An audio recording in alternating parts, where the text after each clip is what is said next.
Hello दोस्तों, नमस्कार। स्वागत है आपका एक बार फिर से मेरे ब्लॉग में। और दोस्तों, आप देख ही रहे होंगे कि हमारी है कहीं जाने की तैयारी। और मेरा परम सौभाग्य है कि मुझे तीसरी बार केदारनाथ जाने का मौका मिल रहा है। और मैं बहुत खुश हूँ क्योंकि मैं तीसरी बार जा रही हूँ। तो माँ धारी देवी के दर्शन करते हैं। माँ धारी देवी को भेंट लगाते हुए मेरा भाई और माँ धारी देवी से आशीर्वाद लेंगे, क्योंकि माँ धारी देवी चारों धामों की रक्षक है और माँ भगवती हमारी भी रक्षा करेंगी। तो उनका आशीर्वाद लेना बहुत ज़रूरी था। और आते समय हम मंदिर में जाएंगे, तो आप भी माँ धारी देवी के दर्शन कर लीजिए। और बढ़ते हैं सफ़र में आगे, बहुत ही सुंदर नज़ारों के साथ, प्राकृतिक नज़ारों के साथ। ये देखिए, ये वही मंदाकिनी नदी है जिसने 2013 की आपदा में जो रोड तक पहुंच चुकी थी। और अब बिल्कुल शांत है, बहुत ही सुंदर जगह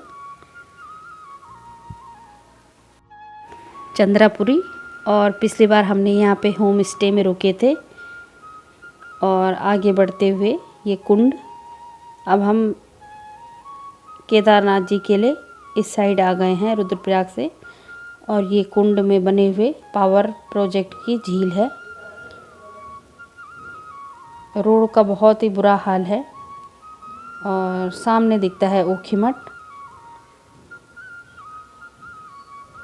और इन नज़ारों का लुत्फ़ लेते हुए बहुत ही खूबसूरत रास्ता, बादल देखो कितने अच्छे लग रहे हैं। और हम पहुँचे एक ऐसी जगह पे जहाँ पे था ये वाटरफॉल। तो आप भी इसका आनंद लीजिए। और हमने भी यहाँ पे खूब मज़े किए। और पानी की बूंदें वाष्प बन के गिर रही थी, पता नहीं चल रहा था। लेकिन जब बाद में देखा तो कपड़े भीग चुके थे। आइए और देखिए, बहुत ही सुंदर नज़ारा। कुदरत के नज़ारे होते ही अनमोल हैं, बस जिन्हें देख के खुशी मिलती है। बहुत ही सुंदर। हमने यहाँ पे फ़ोटो वगैरह खिंचवाई और कुछ पल यहाँ पे रुके, चाय पानी पिया। इन नज़ारों को देखते हुए और हम आगे बढ़े। अब पहुँचे हम सीतापुर में। तो हमने सीतापुर में होटल किया था, तो हम यहीं पे रुके थे। और ये मंदाकिनी नदी है नीचे, और यहीं पे सीतापुर की पार्किंग है। बस यहीं तक जाती हैं। और हम जल्दी पहुंच गए थे, तो हमारी तैयारी हुई त्रिजुगी नारायण मंदिर जाने की।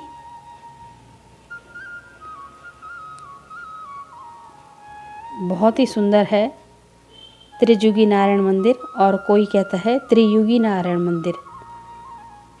न जाने कितने युगों से नारायण भगवान वहाँ पे विराजमान हैं। और मुख्यतः त्रिजुगी नारायण मंदिर को शिव पार्वती विवाह स्थल के नाम से जाना जाता है।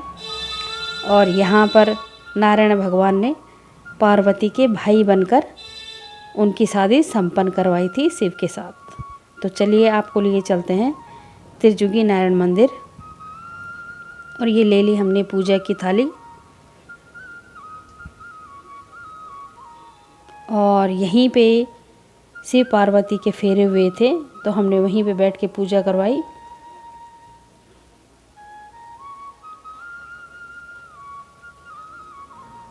थोड़ी देर भगवान का ध्यान किया और भगवान से आशीर्वाद लिया। वैसे तो हमारी फैमिली में किसी की डेथ हो रखी है तो कहते हैं मंदिर नहीं जाते हैं, सूतक रहता है। लेकिन पंडित जी ने कहा कि मासिक के बाद आप जा सकते हैं, तो इसलिए हम चले गए। और यह है त्रिजुगी नारायण मंदिर।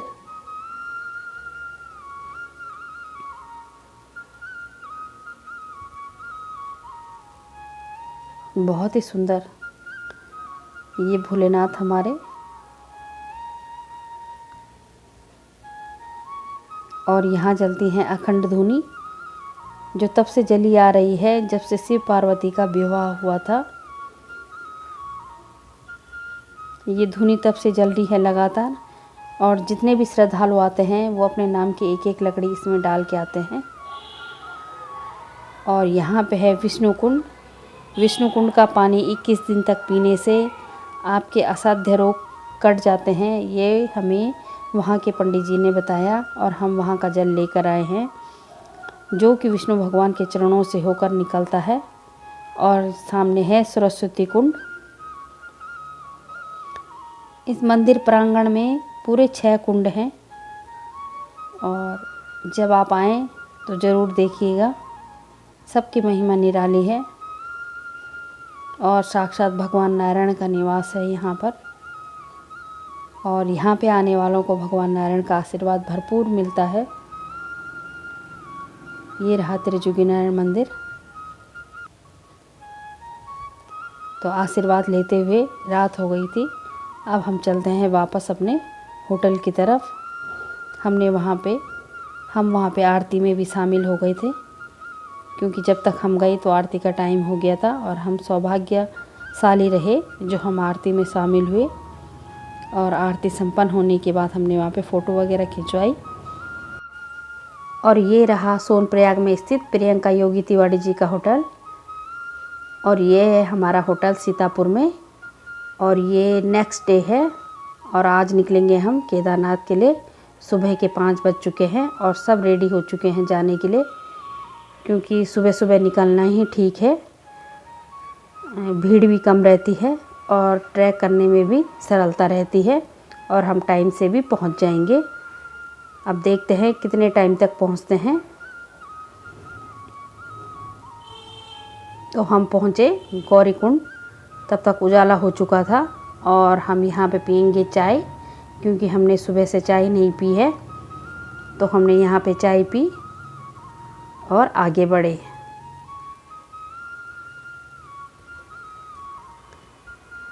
अब देखते हैं सफ़र कैसा रहता है, चढ़ाई कैसे चढ़ी जाती है। मैं पहले 2 बार जा चुकी हूँ, पैदल ही गई हूँ, और इस बार भी पैदल ही जाना है। तो देखते हैं भोलेनाथ की कृपा। और नीचे है गर्म कुंड गौरी कुंड में। मैं जब भी गई हूँ लेकिन इस कुंड में कभी नहीं नहाई, लेकिन जब अब अगली बार जाऊँगी तो ज़रूर यहाँ से नहा के जाऊँगी। ये गर्म पानी का कुंड है।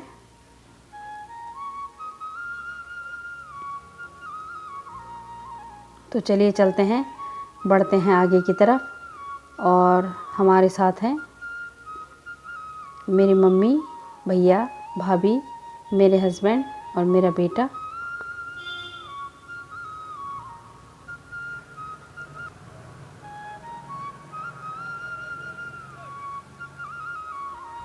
सारे रास्ते बहुत अच्छे से गए, लेकिन घोड़े वालों से ज़रा परेशानी हो जाती है, क्योंकि घोड़े बहुत तेज़ चलते हैं, तो साइड देनी पड़ती है उनको।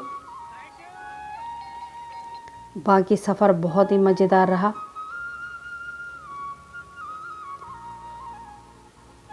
सांस भी चढ़ रहा था, लेकिन कुदरत के नज़ारे ऐसे थे कि बिल्कुल कदम आगे बढ़ रहे थे। रेस्ट करते करते गए, आराम से गए। और मुझे डर था कि मेरी मम्मी नहीं चल पाएंगी, लेकिन वो आराम से चली गई। उनसे ज़्यादा दिक्कत तो मुझको हो गई थी, लेकिन फिर भी हम बहुत अच्छे से और मज़े से केदारनाथ धाम तक पहुँचे। ये मेरी माताजी और मेरा भाई। मौसम बहुत अच्छा था, ना बारिश थी ना गर्मी थी, बिल्कुल सही मौसम, जिससे कि हमें ट्रैक करने में कोई भी परेशानी नहीं हुई।